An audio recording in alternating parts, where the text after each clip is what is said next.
अस्सलाम वालेकुम बच्चों। कंपाइलर कंस्ट्रक्शन के कोर्स में आज हम एरर्स और उनकी रिकवरी के बारे में पढ़ेंगे। जब भी हम कंपाइलर के डिज़ाइन की बात करते थे तो उसमें आपको एक फ्रंट एंड दिखाया जाता है और एक बैक एंड दिखाया जाता है।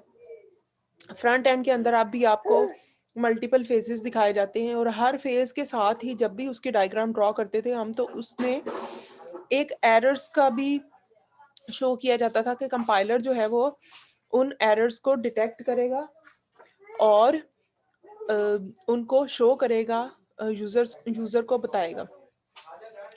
तो आज हम बात करेंगे कुछ कॉमन एरर्स के बारे में जो कि कंपाइलेशन के दौरान आ जाते हैं। ये हम सब ने बचपन से पढ़ा हुआ है कि कंपाइलर जो है वो सिंटैक्स एरर पकड़ता है और उनको यूजर को प्रेजेंट करता है और यूजर फिर मैन्युअली उन एरर्स को डिटेक्ट करता है और रिमूव करता है। तो हमने जो पार्सर के डिफरेंट टेबल बनाए थे, पार्सिंग टेबल, LR पार्सर और LL1 पार्सर के, उसमें हम टेबल के डिफरेंट सेल्स को फिल करते होते थे और उन सेल्स को फिल करने के बाद मैंने आपको बताया था कि जो एम्प्टी सेल्स होते हैं वो एरर के केस के सेल्स होते हैं और हम उनको डिफरेंट टाइप्स ऑफ एरर्स से फिल करते हैं। ये आगे नेक्स्ट मैं मज़ीद एक्सप्लेन करूँगी जब हम एरर हैंडलिंग की बात करेंगे। फिलहाल ये मैं आपको बताना चाहती हूँ कि जो एरर्स हैं वो कौन-कौन से हो सकते हैं। 2 तरह के एरर्स हैं। अगर आप 2 हिस्सों में एरर्स को डिवाइड कर दें तो एक तो कंपाइलेशन टाइम के एरर्स होते हैं और दूसरे होते हैं रन टाइम एरर्स। कंपाइलर से रिलेटेड जो एरर हैं वो हमारा कंसर्न है और वो 3 तरह के हैं: लेक्सिकल एरर्स, सिंटैक्स एरर्स और सिमेंटिक एरर्स, जो कि related to the front end है, यानी या फिर स्कैनर उनको निकालेगा या फिर पार्सर निकालेगा। कंपाइल टाइम एरर जो कि कंपाइलेशन के दौरान डिटेक्ट होते हैं और रन टाइम एरर क्या होते हैं, जो कि जब प्रोग्राम आपका एग्जीक्यूट हो रहा होता है उस वक्त डिटेक्ट होते हैं, उनको हम रन टाइम एरर कहते हैं। तो अब हम कंपाइल टाइम एरर्स को डिटेल्स में देख लेते हैं। एक्चुअली हमें जो कंपाइल टाइम एरर, तीनों किस्म के एरर हैं, उनके बारे में पहले से ही पता है क्योंकि हमने कंपाइलर के फ्रंट एंड को बड़ी अच्छी तरह से पढ़ा है। स्कैनर क्या करता है और पार्सर क्या करता है। तो लेक्सिकल एरर या लेक्सिकल फेज के एरर्स जो हैं वो स्कैनर प्रोड्यूस करता है। तो स्कैनर का काम क्या होता है? टोकन्स जनरेट करना, लिस्ट ऑफ टोकन्स बताना। तो अगर कोई इनवैलिड टोकन उसको मिल जाए तो वो लेक्सिकल फेज का एरर होगा और उसको स्कैनर डिटेक्ट कर लेता है। फॉर एग्जाम्पल यहाँ पे एक कोड आपको दिया गया है स्विच, और उसके अंदर आपको कोई भी ऑपरेटर हो सकता है, कुछ भी। तो एग्जाम्पल के तौर पे अगर आपने स्विच की स्पेलिंग गलत लिख दी है तो ये एक लेक्सिकल एरर होगा। अगर कोई एक्स्ट्रा सिंबल आपने ऐड कर दी तो वो भी एक लेक्सिकल एरर होगा। फॉर एग्जाम्पल यहाँ पे एक और स्टेटमेंट लिखी गई है, ये वाली, print F hello world semicolon और एंड में जो है डॉलर साइन लगाया गया है। डॉलर जो है वो रिपोर्ट कर दिया जाएगा इनवैलिड टोकन के तौर पे। तो जो एरर्स आपको लेक्सिकल फेज में मिलते हैं उनको आपने मैन्युअली रिमूव करना होता है। दूसरे टाइप के एरर हैं सिंटैक्टिक एरर्स, जो सिंटैक्स से रिलेटेड होते हैं।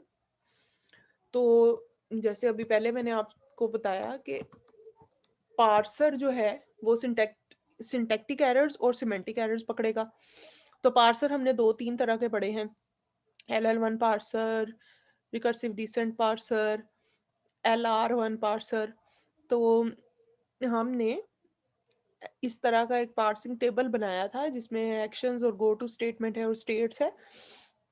तो वहां पे भी मैंने आपको बताया था कि जितने एम्प्टी बॉक्सेस हैं उनमें एरर्स फिल होंगे, यानी एनी पॉइंट इन टाइम जब पॉइंटर आपके इस सेल को रेफर करेगा जिसमें ई मार्क्ड है या फिर एरर मार्क्ड है, तो इसका क्या मतलब होगा कि वो पर्टिकुलर स्ट्रिंग जो कि आप पार्स करना चाह रहे हैं वो इस लैंग्वेज की ग्रामर का पार्ट नहीं है, कोई एरर मौजूद है इसमें, ठीक है?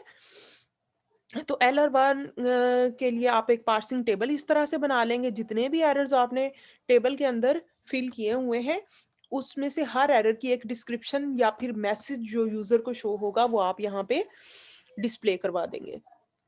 तो error number E1, E2, E3 हो सकता है आपका और उसके साथ मैसेज हो सकता है। फॉर एग्ज़ाम्पल E1 के केस में मिसिंग ऑपरेटर, E3 के केस में कोई और में एरर हो सकता है, इनवैलिड आइडेंटिफायर या इस किस्म के जितने भी एरर्स होते हैं।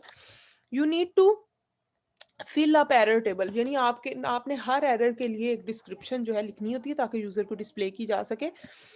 फॉर एग्ज़ाम्पल अगर E4 है तो उसके केस में आप कह सकते हो कि एनकाउंटर्ड, अगर आपका जो E4 का एरर एनकाउंटर हो गया है तो उसकी डिस्क्रिप्शन कुछ इस तरह से लिख सकते हैं, एरर ऑन लाइन फलां, जो भी लाइन होगी एक्सपेक्टेड डॉलर, क्योंकि E4 आपका डॉलर के नीचे लिखा गया है, ठीक है? All all errors can be resolved manually, जितने भी सिंटैक्स एरर्स होते हैं उनको भी आपको मैनुअली रिजॉल्व करना पड़ता है। तीसरी टाइप ऑफ एरर है सिमेंटिक एरर्स या सिमेंटिक फेज के एरर्स, और ये एरर्स भी रिलेटेड टू द पार्सर हैं। तो ये एरर्स जो हैं वो प्रोग्रामिंग कोड की स्टेटमेंट्स के एरर्स होते हैं। इसमें सिंटैक्स भी बिल्कुल ठीक होता है और टोकन्स भी बिल्कुल ठीक होते हैं, लेकिन मीनिंग का प्रॉब्लम होता है।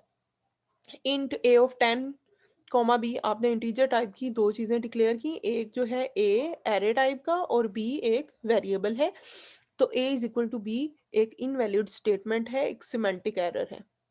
An array can not be assigned a variable value, क्योंकि यू नो ए जो है वो एक पॉइंटर है एक मेमोरी लोकेशन का, और बी जो है वो एक वेरिएबल है, तो दोनों जो है इक्वल नहीं है। These kinds of errors are called semantic errors. तो नेक्स्ट एक और एग्जांपल है, if k is equal to 1 return 1 printf, उसको प्रिंट करवा दो। अब इसमें जो रिटर्न स्टेटमेंट है इसके बाद कोई भी स्टेटमेंट हो, कितनी भी स्टेटमेंट्स हो, वो कभी भी एग्जीक्यूट नहीं होंगी, क्योंकि रिटर्न जो है आपको इस ब्लॉक से बाहर निकाल देगा। तो ये भी एक किस्म का सिमेंटिक एरर है।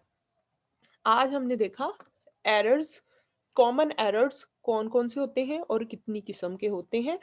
कल हम इंशाल्लाह इनको हैंडल करने के लिए कल नहीं बल्कि अगले लेक्चर में जो है हम देखेंगे कि इन एरर्स को रिमूव करने की कौन कौन सी टेक्निक्स हैं और कैसे रिमूव किया जा सकता है।